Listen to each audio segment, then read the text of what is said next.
ఉగాది మనందరం కూడా ప్రత్యేకమైనటువంటి గౌరవ ప్రతిపత్తులతో చేసుకునేటటువంటి పండగ ఈ ఉగాది పండగ. ఈ ఉగాదికే యుగాది అని ఒక పేరుంది. అంటే అసలు కలియుగ ప్రారంభం ఇవాల్టి రోజునే జరిగింది అని. భాషాపరంగా రాష్ట్రపరంగా వేరు వేరు ఉగాదులు ఉన్నప్పటికీ తెలుగు భాషకి మాట్లాడేటటువంటి వాళ్ళందరూ కూడా ఈ చైత్ర శుద్ధ పాడ్యమి నాడే ఉగాది పండగ చేసుకుంటారు. మనం చాంద్రమానాన్ని ఎప్పుడూ కూడా కాల గణనమునకు ప్రాతిపదికగా తీసుకుంటాం. ఈ చాంద్రమానమునందు చైత్రమాసం మొట్టమొదటి మాసంగా స్వీకరింపబడుతుంది. ఈ చైత్రమాసంలో వచ్చేటటువంటి శుక్లపక్ష పాడ్యమి ఏది ఉందో ఆ పాడ్యమి మొదటి తిథి. ఆ మొదటి తిథియే ఉగాది పండుగ. ఈ ఉగాది పండుగ ఎలా నిర్వహించుకోవాలి అన్నదాన్ని శాస్త్రాలు స్పష్టంగా చెప్పాయి. ఉగాది పండగ నాడు మాత్రం ఏ కారణం చేత కూడా బ్రహ్మ ముహూర్తానికి తరువాత లేవకూడదు. కనీసంలో కనీసం సూర్యోదయానికి ముందరే లేచి స్నానం పూర్తి చెయ్యాలి. చాలా మందిలో ఉన్నటువంటి అపప్రథ ఏమిటంటే సూర్యోదయం అయిపోయిన తరువాత పూజ చేసి ఆ పూజలో వేప పువ్వు పచ్చడి అనబడేటటువంటి పచ్చడిని నైవేద్యం చేసి దాన్ని ప్రసాదంగా తీసుకోవచ్చు అని. కానీ శాస్త్రంలో అలా చెప్పబడలేదు. యద్వర్షాదౌ నింబసుమం శర్కరాంలఘృతైర్యుతం. నింబసుమం అంటే వేప పువ్వు. అది వర్షాదౌ సంవత్సర ప్రారంభంలో శర్కరాంల ఘృతైర్యుతం. శర్కర అంటే పంచదార. కానీ పంచదార అన్నప్పటికీ కూడా దేవతలకి నైవేద్యం చేసేటటువంటి ప్రసాదంలో నిలవదోషం లేనటువంటి పదార్థమైన బెల్లాన్నే వాడతాం కాబట్టి బెల్లము అని అక్కడ అర్థం చేసుకోవలసి ఉంటుంది. శర్కరాంల ఘృతైర్యుతం. అందులోకి పుల్లని పదార్థాన్ని చింతపండు రసాన్ని చేర్చి కొత్త చింతపండుని ఘృతైర్యుతం ఆవు నీతిని కూడా కలిపి అలా తయారు చేసినటువంటి పదార్థం ఏదుందో దాన్ని భక్షితం పూర్వయామేస్య తద్వర్షం సౌఖ్యదాయకం. దాన్ని ఎప్పుడు తినాలని చెప్పారంటే పూర్వయామమునందు తినాలి అని. పూర్వయామమునందు అంటే సూర్యోదయాత్ పూర్వమే తినాలి. సూర్యోదయాత్ పూర్వం ఆ పచ్చడి తినాలి అంటే అది భగవంతుడికి నివేదన జరిగి ఉండాలి కదా. భగవంతుడికి నివేదన జరిగి ఉండాలి అంటే పూజ పూర్తయి ఉండాలి కదా. పూజ పూర్తయి ఉండాలి అంటే స్నానం పూర్తి అవ్వాలి కదా. అంటే ఉగాది పండగ నాడు స్నానం అనేటటువంటిది బ్రహ్మ ముహూర్తంలో చెయ్యాలి. ఆ బ్రహ్మ ముహూర్తంలో స్నానం చేసే ముందు ఒళ్ళంతటికీ కూడా తైలాన్ని అలదుకుంటారు. తైలే లక్ష్మీ. ఉగాది పండగ నాడు బ్రహ్మ ముహూర్తంలో ఒంటికి తైలాన్ని అలదుకుంటే ఆ తైలమునందు మహాలక్ష్మి ప్రవేశించి ఉంటుంది. ఆ కారణం చేత అలక్ష్మి తొలగుతుంది. జలే గంగా. సూర్యోదయం వరకు కూడా ఎక్కడెక్కడ నీరు ఉన్నా నీటిని గంగ ఆవహించి ఉంటుంది. తలస్నానం శరీరానికి తైలమర్దనం చేసుకుని భక్షితం పూర్వయామేస్య. బ్రహ్మ ముహూర్తంలో స్నానం చేసి వెంటనే ఈశ్వరుణ్ణి ఆరాధన చేసి ఉగాది పచ్చడి అని పిలువబడేటటువంటి వేప పువ్వు, దానితో పాటుగా బెల్లం ముక్క, చింతపండు పులుసు, ఆవు నెయ్యి కలపబడినటువంటి పదార్థాన్ని ఈశ్వరుడికి నివేదన చేసి దాన్ని ప్రసాదంగా ఎవరు తీసుకుంటారో వారికి తద్వర్షం సౌఖ్యదాయకం. వారికి ఆ సంవత్సరం అంతా కూడా సౌఖ్యదాయకమై ఉంటుంది అన్నది శాస్త్రవచనం. ఇక్కడ ఒక విషయాన్ని అర్థం చేసుకోవలసి ఉంటుంది. ప్రధానమైన పదార్థం ఏది అంటే నింబసుమం. వేప పువ్వే ప్రధానమైనటువంటిదై ఉంటుంది. ఆ వేప పువ్వు ప్రధానంగా తీసుకుంటే ఏమొస్తుంది అన్నారు. శతాయుర్వజ్రదేహాయ. 100 సంవత్సరములు జీవించగలిగినటువంటి లక్షణం. కేవలం 100 సంవత్సరములు ఆయుర్దాయంతో ఉండి ఏ మంచానో పడి ఉంటే ఉపయోగం ఏముంది. కాబట్టి వజ్రదేహాయ.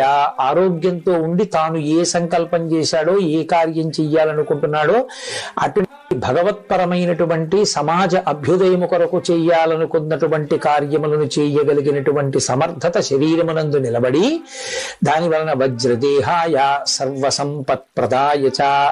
ఆ వేప పువ్వు సమస్తమైనటువంటి సంపదలను ఇవ్వగలిగినటువంటిదై ఉంటుంది.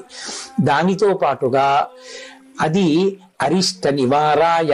అరిష్టములను నివారిస్తుంది. భక్షితం నింబదళం అని ఆ నింబదళాన్ని నింబ పుష్పాన్ని తీసుకుంటారు.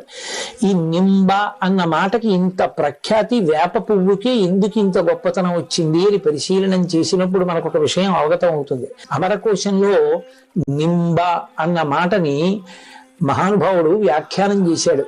నింబ అన్న మాటకు అర్థం ఏమిటంటే ఆరోగ్యం నయతీతి నింబ. వేప పువ్వు తిన్నట్లయితే ఆరోగ్యము నిలబడుతుంది. ఆరోగ్యము నిలబడడానికి చైత్రమాసంలోనే వేప పువ్వు రావడం, చైత్రమాసంలో మొట్టమొదటి తిథి అయినటువంటి ఉగాది నాడే వేప పువ్వు పచ్చడి తినడం. దీని వెనక ఉన్న మర్మం ఏమిటి అంటే యమధర్మరాజు గారి యొక్క దంష్ట్రలు కోరలు 2 ఋతువులలో బయటికి వస్తాయి. అవే వసంత శారదానేవా, వసంత ఋతువు, శరత్కాలము, శరదృతువు. ఈ 2 ఋతువుల యందు యమధర్మరాజు గారు ఒక్కొక్క కోర బయట పెడతాట. అది వసంత ఋతువులో చైత్ర శుద్ధ పాడ్యమి నాడు ఆ కోర బయటికి రావడం మొదలవుతుంది. కాబట్టే వడగాట్పులు మొదలైనటువంటి వాటిల్లో జనం విశేషంగా పడిపోతారు. అలా పడిపోకుండా యమధర్మరాజు గారి పాశములకు చిక్కకుండా శరీరమునందు ఆరోగ్యం నిలబెట్టగలిగినటువంటి అనుగ్రహ శక్తిగా పరదేవతయే వేప పువ్వుగా ఆ కాలమునందు పరిఢవిల్లుతుంది అని శాస్త్రవాక్యం. శారదా నవరాత్రుల్లోనూ అమ్మవారికే పూజ, అలాగే వసంత ఋతువులోనూ లలితాపరాభట్టారికా స్వరూపానికే పూజ. ఈ 2 ఋతువుల్లోనూ అమ్మవారిని పూజ చేస్తే అమ్మవారి అనుగ్రహమే వేప చెట్లకి ఆ సమయంలో పువ్వుగా వచ్చి ఆ పువ్వుని ఈ పదార్థాలతో కలిపి అది ఏ సమయంలో తినాలో ఆ సమయంలో తినాలి. అనారోగ్యంతో ఉన్నటువంటి వ్యక్తి వైద్యుడి దగ్గరికి వెడితే ఏదో ప్రొద్దున్న 1 మాత్ర, మధ్యాహ్నం 1 మాత్ర, రాత్రి 1 మాత్ర వేసుకోండి అంటాడు. 7 రోజులు ఒక్కొక్క రోజు 3 మాత్రలు వేసుకోమన్నారు. 7 రోజులవి కలిపి 7 3 21 ఒక్కసారి వేసుకుంటే తగ్గిపోదా అని వేసుకోం కదా.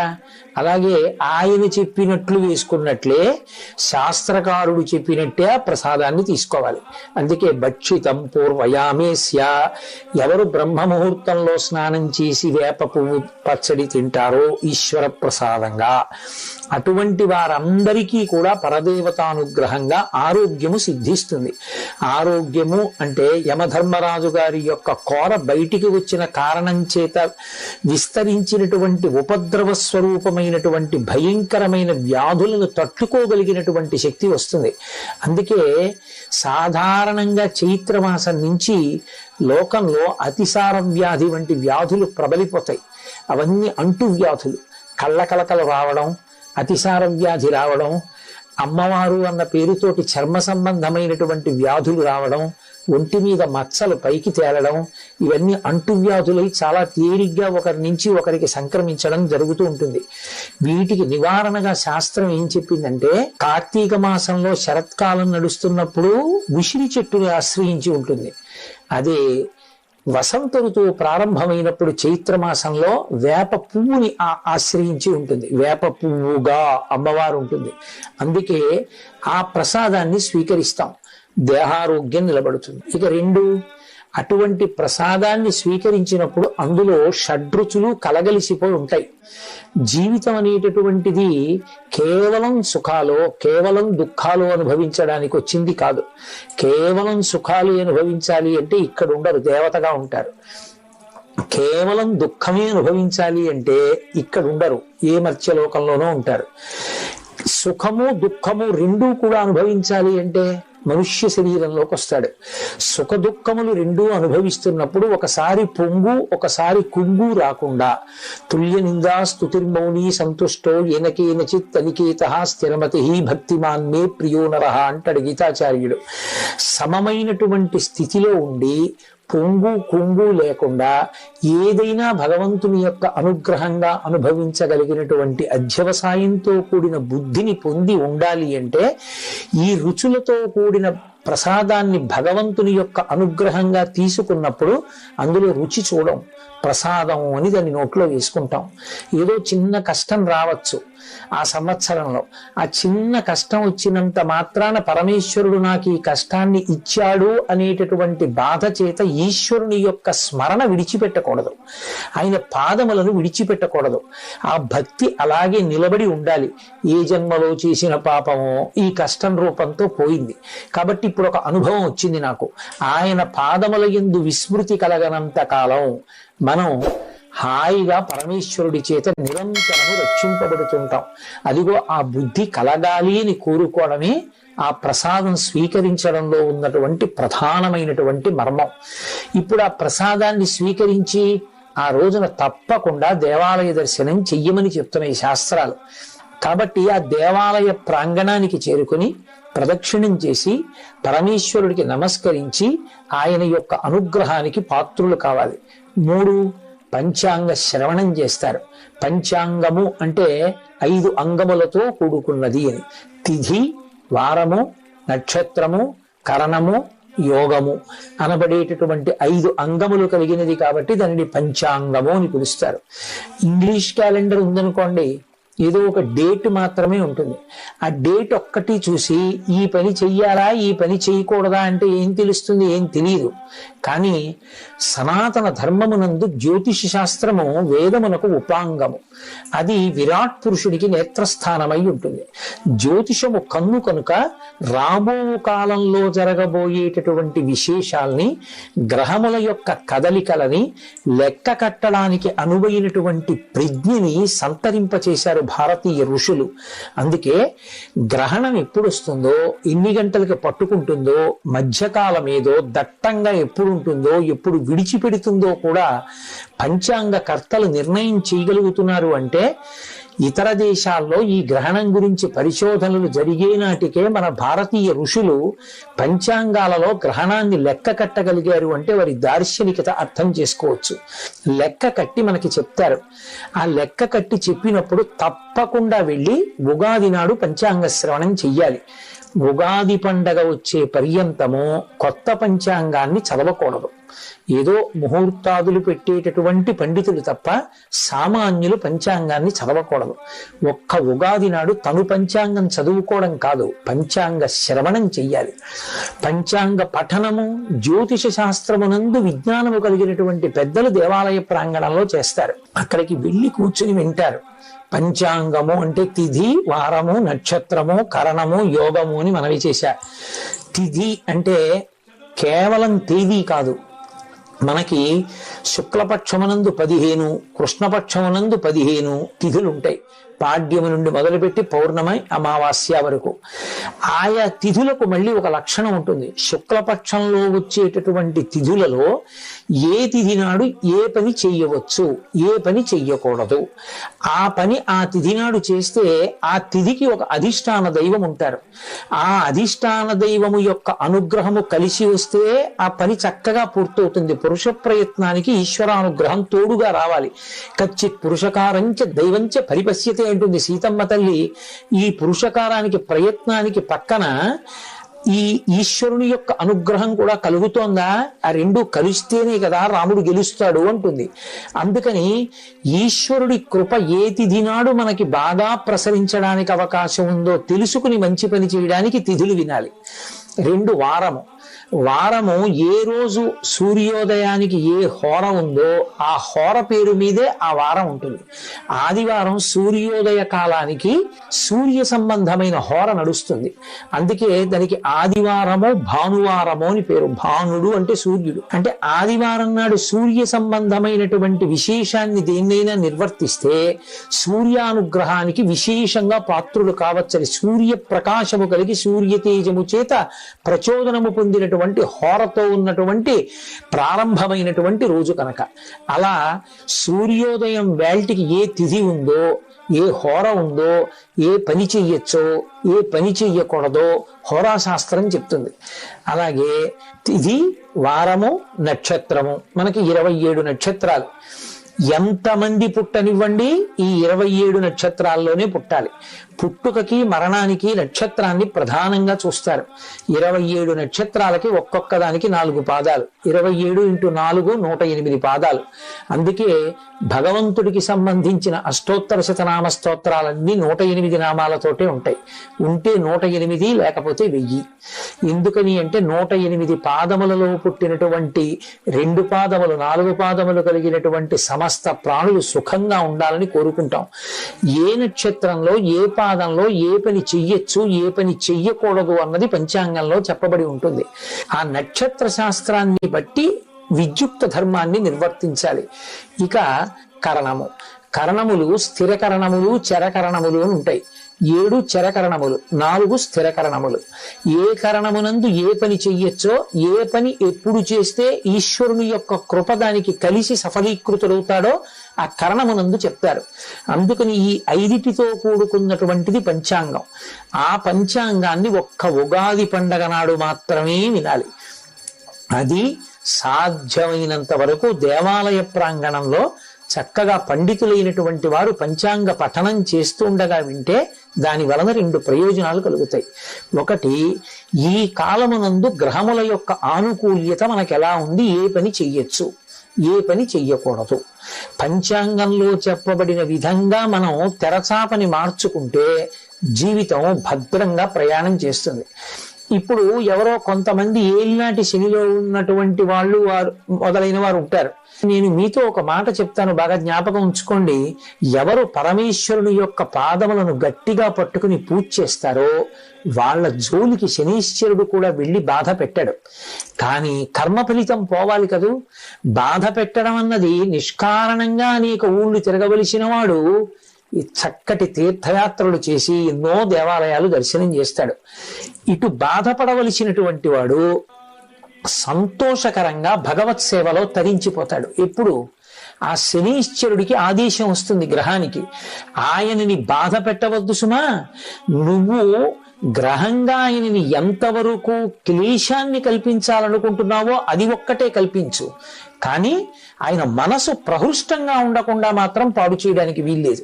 భగవద్భక్తితో కూడుకుని ప్రవర్తిస్తే మనం ఇప్పుడు ఇటువంటి కాలమునందున్నాం కనుక మనం ఈ జాగ్రత్త తీసుకోవాలి అని తెలుసుకుంటే మరింత సంతోషకరమైన జీవనం చేయడానికి పంచాంగ శ్రవణము అవకాశాన్ని కల్పిస్తుంది.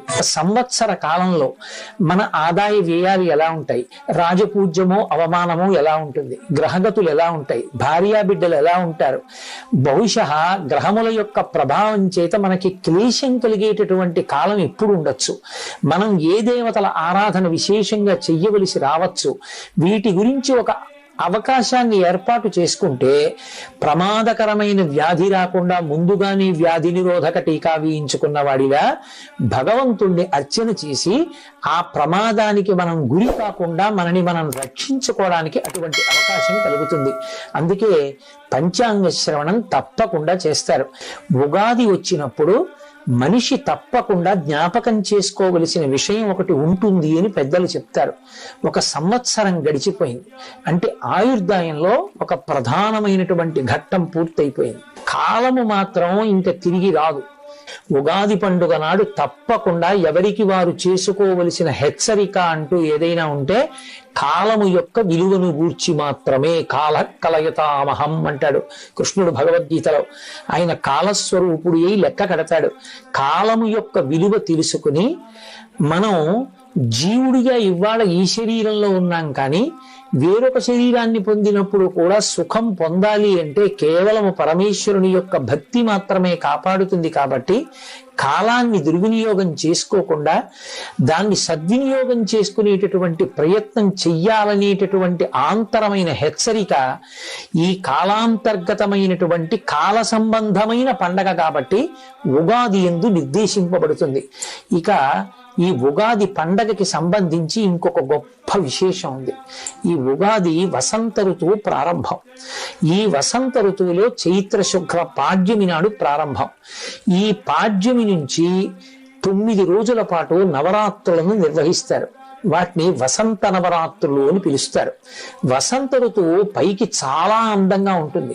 చైత్ర శ్రీమాన్ అయం మాసః పుణ్యః పుష్పితకాననః యవ్వరాజ్యాయ రామస్య సర్వం మే ఉపకల్ప్యతాం అంటాడు రామాయణంలో దశరథుడు. చైత్ర శ్రీమాన్, చైత్రము శ్రీమంతమైనటువంటి మాసము. అన్ని పుష్పించి ఉంటాయి. సంస్కృతంలో మధుమాసము అని పిలుస్తారు. అలాగే వైశాఖ మాసాన్ని మాధవ మాసము అని పిలుస్తారు. ఈ చైత్ర మాసంలోనే అసలు మనిషి ఎలా బ్రతకాలో నేర్పినటువంటి విష్ణువు యొక్క అవతారమై మనుష్యునిగా ఈ లోకంలో నడిచి చూపించిన శ్రీరామచంద్ర ప్రభువు యొక్క ఆవిర్భావం.